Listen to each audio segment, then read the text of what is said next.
Okay, so before we jump into today's Rogue Robot review, I want to share first with you all the two reasons why I've decided to cover this character, as I find the first reason kinda funny.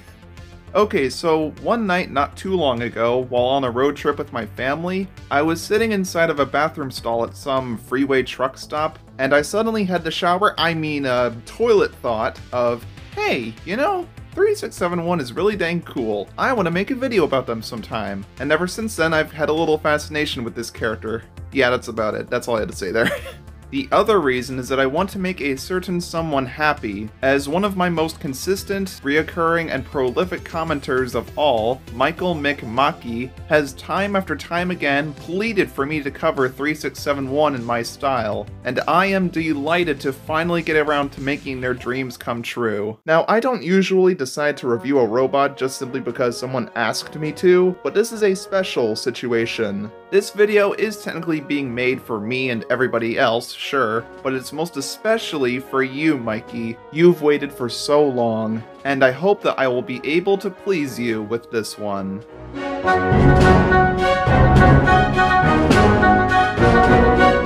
3671 is a free-flying robot from WALL-E who is a member of By and Large's maintenance class of robots aboard the Axiom. His job is never directly explained to us, but rather just shown off in the background of the movie itself. Robots of this model are commonly found traveling up and down the gangways of the ship, sometimes carrying large crates that match their coloration with them. What is actually being stored inside of these crates is honestly anyone's guess, if they're even meant to be crates in the first place. But it's very clear that 3671's design was made to handle hefty loads, akin to the designs of 444 or 947. In fact, let's just go ahead and discuss his design right now, shall we?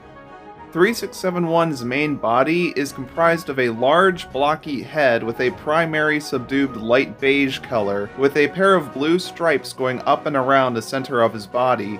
On the upper right-hand corner of his face is where his vision screen lies, displaying a pair of expressive blue eyes, with a barcode and the number 3671 imprinted underneath.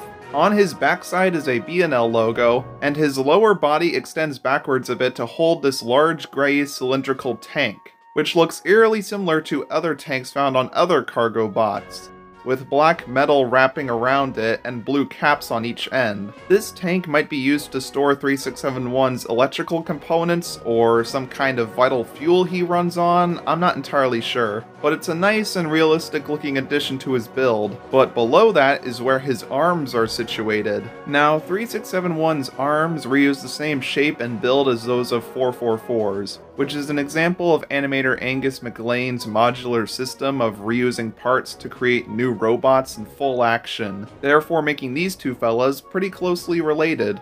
What's curious is that many WALL-E robots have proportionally large arms or forearms with comparatively slightly smaller claws. This is very clearly the opposite with 3671, as the arms are held together by a series of small extensions, hydraulics, and joints, leading to the black base piece holding the two claw pieces together. The claws themselves are quite clearly massive, thick and girthy and sealed tightly together, having a sort of resemblance to a jaw wrench or a lobster claw, unlike the thinner, more split-apart claws of 947.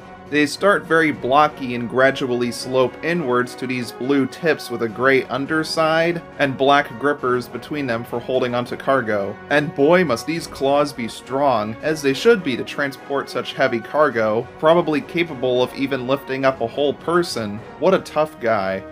As you can tell, our buddy's design here is very simple, but it's so gosh dang effective. His visual aesthetic just screams efficient, powerful, and robust, and is very satisfying to look at with those colors. The cheesecake-looking tanned on the Lido deck yellow, mixed with blue highlights, is so cool, and a nice change of pace from all the white with red or blue stripes we're so used to seeing all the time.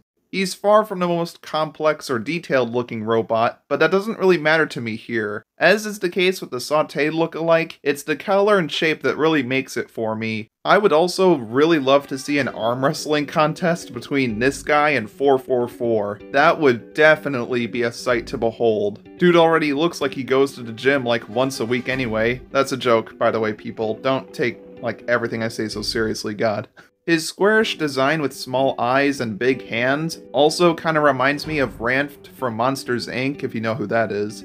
Now, it's about time I'd address the elephant in the room, that being 3671's sister, cousin, clone, brother, whatever, who goes by the name 5262. They're basically the same robot as 3671 with a few tweaks. They're seemingly smaller, their paint is now vampire pale with purple accents, their number is on the right side of their body, and the circular little caps on the ends of their tank are missing. They can occasionally be found traveling across the Axiom, seemingly performing the same job as their relative, so I'm not entirely sure why by and large made another robot so similar looking to 3671 when they basically serve the same duties, but I don't mind really. After all, 444 and 3671 serve the same job, and I'm not whining about that. Pretty sure the Pixar crew made these guys just to further add color variety to the background robots, without needing to alter the original 3671 design much. Of the two, however, I definitely end up preferring 3671 over 5262 by a good margin. Not too surprising though, right?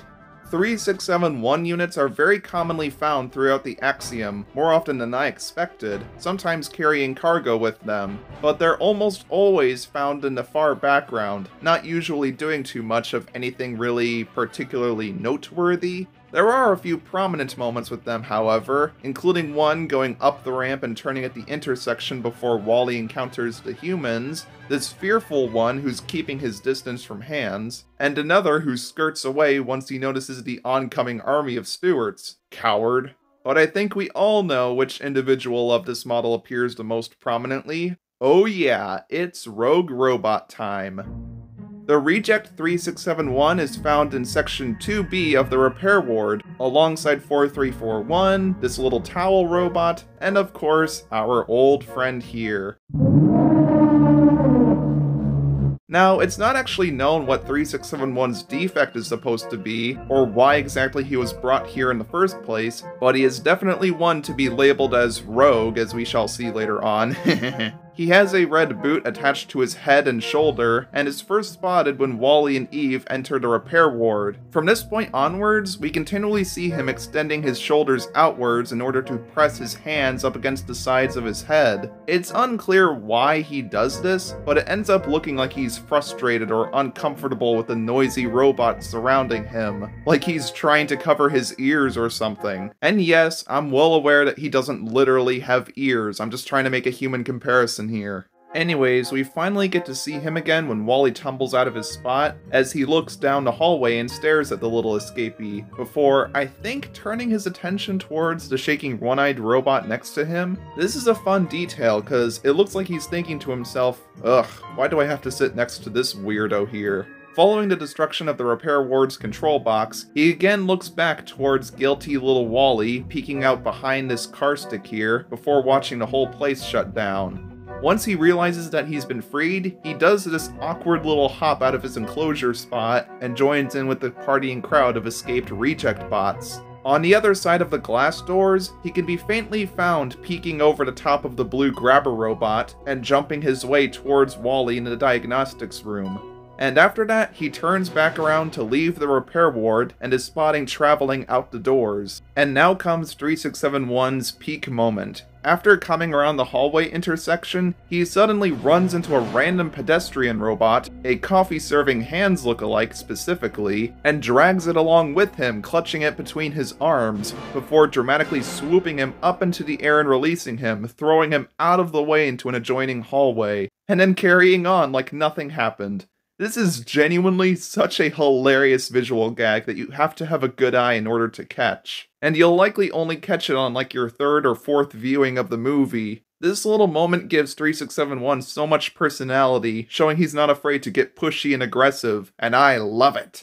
They just got in the way of him and the rest of the crowd, and he had to be tossed aside.